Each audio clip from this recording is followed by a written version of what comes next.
तकरीबन 35 दिन से चला राजस्थान का संकट, कांग्रेस के भीतर का संकट सुलझ गया है। हमारे साथ सचिन पायलट हैं।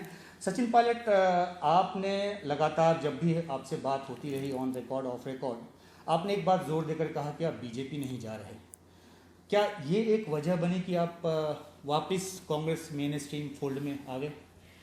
देखिए, मुझे 6.5 साल तक पार्टी का अध्यक्ष अगर काम करने का मौका मिला और इन 6.5 सालों में निष्ठा के साथ हमने जितना हो सकता था पार्टी को कामयाबी दिलाई है और सरकार बनने में जिन लोगों ने मेहनत और योगदान दिया उन सब के मान सम्मान के लिए मैंने कुछ बातों का जिक्र किया था और हमेशा से कहा था कि एक स्पेस, काम करने की जगह, सेल्फ रिस्पेक्ट और जो वादे हम कर आए जनता से उनको पूरा करने के लिए और हम क्या कर सकते हैं, इन इश्यूज़ को लेकर मैंने कुछ बातें उठाई थी।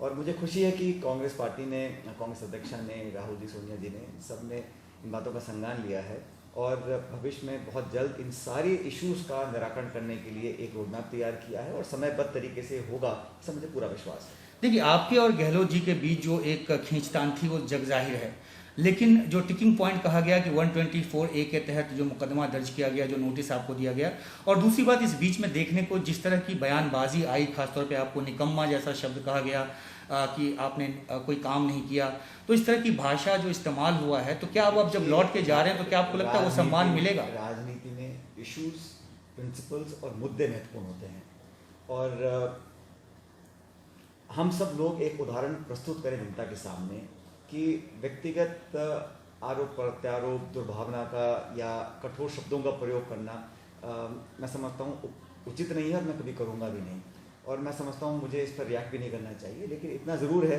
कि पिछले 1.5 साल में जितना हमसे हो सका हमने किया, लेकिन मेरे और मेरे साथियों के कुछ बहुत वाजिब और बहुत महत्वपूर्ण इश्यूज़ थे, उनको लेकर हमने कुछ बातों को रखा।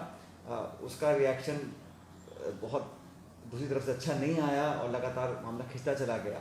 लेकिन आज मैं समझता हूँ कि हम लोगों को ना सिर्फ पार्टी की चिंता लेकिन जनता की चिंता करनी पड़ेगी। जिन 7 करोड़ लोगों ने सरकार का गठन करवाया है, उनके जो अरमान हैं, जो वादे हमने किए थे, उनको पूरा करने के लिए जो गति से हमें काम करना चाहिए, उस पर आज हमें नजर आने की बहुत जरूरत है। लेकिन सवाल ये उठता है कि जब इतनी बड़ी दरार खींची, ऐसी तलवारें खींची, इस तरह की भाषा का इस्तेमाल हुआ, आप पर भी आरोप लगा कि आपने बगावती तेवर दिखाए। मैंने कभी भी किसी व्यक्ति के खिलाफ किसी प्रकार की टिप्पणी नहीं करी। कार्यप्रणाली पर, काम करने के तरीके, फंक्शनिंग पर मैंने जरूर अपना इतराज़ जाहिर किया है, लेकिन मैंने कभी ना तो पार्टी पर ना किसी नेता पर कोई व्यक्तिगत आरोप प्रत्यारोप किया है। लेकिन देखिए, बड़ा आसान है कठोर शब्दों का प्रयोग कर लेना या किसी पर आरोप लगा देना, लेकिन मैंने कभी भी ऐसा नहीं किया। मैंने सैद्धांतिक तौर पर ऑन प्रिंसिपल्स इश्यूज को उठाया। लेकिन सचिन, मेरा सवाल है कि जो तलवार खिंच गई, अब जितना बर्तन बजा, अब जाके कैसे आप शांति से वहां रहेंगे? और शायद इसलिए है कि अभी आप वहां कोई पद आपको ना दिया जा रहा, ना आप ले रहे हैं। मैंने पद की लालसा ना पहले रखी ना आज है। मैं पार्टी के लिए काम कर रहा हूँ। जब पार्टी ने उपयुक्त समझा, मुझे जिम्मेदारी दी और मैंने उसको पूरी निष्ठा से निभाया है। भविष्य में क्या होगा मैं नहीं जानता हूँ, लेकिन मैंने जो स्टैंड लिया था उसका मैंने पूरा विवरण अच्छी तरह से पार्टी के सामने रखा और मुझे संतोष इस बात का है कि उसका पूरा संज्ञान लिया गया और उस पर कार्रवाई करने का भी हम लोगों ने रोड मैप तैयार किया है। जहाँ तक व्यक्ति विशेष की बात है, मैं क्षेत्र की जनता के लिए, राजस्थान के लिए, सब लोगों के लिए समर्पित रहा हूँ और पूरी ताकत के साथ काम करता रहा हूँ, काम करता रहूँगा। लेकिन जो 3 सदस्यीय कमेटी बनाई जा रही है, क्या आपको लगता है कि आपकी ईमानदारी से आपकी बात सुनी जाएगी? और मुझे पूरा विश्वास है भाई, जब कांग्रेस का शीर्ष नेतृत्व है, कांग्रेस अध्यक्षा हैं, उन्होंने तो ये तो पहले भी थे नहीं, लेकिन जब कमेटी का गठन हुआ है हमारी बातों को सुनने के बाद, तो उस पर सब इश्यूज को एक एक करके टेकअप किया जाएगा। इस बात का मुझे आश्वासन दिया। मुकदमा वापस होगा 124A के तहत जो नोटिस दिया? अब देशद्रोह का मुकदमा कहीं बनता नहीं था। 25 दिन के बाद सरकार ने उसको वापस लिया है और अनेक ऐसे कदम उठे, मैं समझता हूँ, जो अवॉइडेबल थे। बहरहाल मैं आगे की तरफ देखता हूँ और मेरा जो वादा और कमिटमेंट पब्लिक के साथ है, जनता मतदाताओं के साथ है, वो अटूट है और हमेशा रहेगा। आपने नेतृत्व परिवर्तन की मांग छोड़ दी है? मैंने अपने इश्यूज रखे हैं। निर्णय पार्टी को करना है, कब करना है, कैसे करना है, ये मैंने कांग्रेस अध्यक्ष आश्वासन क्या मिला है? क्योंकि वो बहुत आपका बड़ा इशू है, आप लगातार कहते रहे कि आपको प्रॉमिस किया। सारी बातें अपनी पार्टी के सामने रख दी हैं। पार्टी ने एक रास्ता, रोड मैप तैयार किया है। हमें इंतजार करना चाहिए कि क्या उसमें से निकल कर आएगा, लेकिन मुझे पूरा विश्वास है कि संतोषजनक निर्णय पार्टी जरूर लेगी। लेकिन जो गहलोत खेमे के जो विधायक हैं नाराज बताए जा रहे हैं जिस तरह से आपकी वापसी हुई है? इसमें हम सब कांग्रेस के विधायक हैं, हमने पहले से कहा, कोई इसमें इफ एंड बट वाली बात ही नहीं है।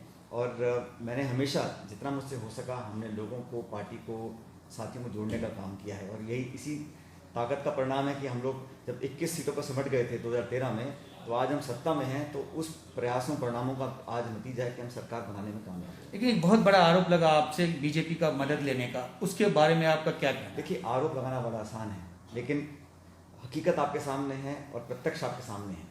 हम लोगों ने पार्टी के अंदर अपनी आवाज़ को उठाया और मेरे किसी साथी ने या हमने कभी पार्टी के खिलाफ, पार्टी के नेतृत्व के खिलाफ और यहाँ तक कि सरकार के खिलाफ भी नहीं, हम सरकार के पार्ट थे, लेकिन अगर वे ऑफ फंक्शनिंग में कुछ हमें दिक्कत आती है तो वो बोलना हमारा अधिकार है, हम बोलते रहे। आखिरी सवाल भी कहा गया कि नंबर नहीं थे आपके पास, इसलिए बीजेपी ने आपको डंप कर दिया। देखिए, हम ना तो किसी के डंप करने के लिए ना डंप कराने के लिए बैठे हैं। हम पब्लिक के लोग हैं, पब्लिक के साथ काम करते आए हैं, अपनी बात रखने का अधिकार है, बात को रखा और मुझे खुशी है कि इस बात को संज्ञान लेकर आगे काम करने का वादा पार्टी ने किया।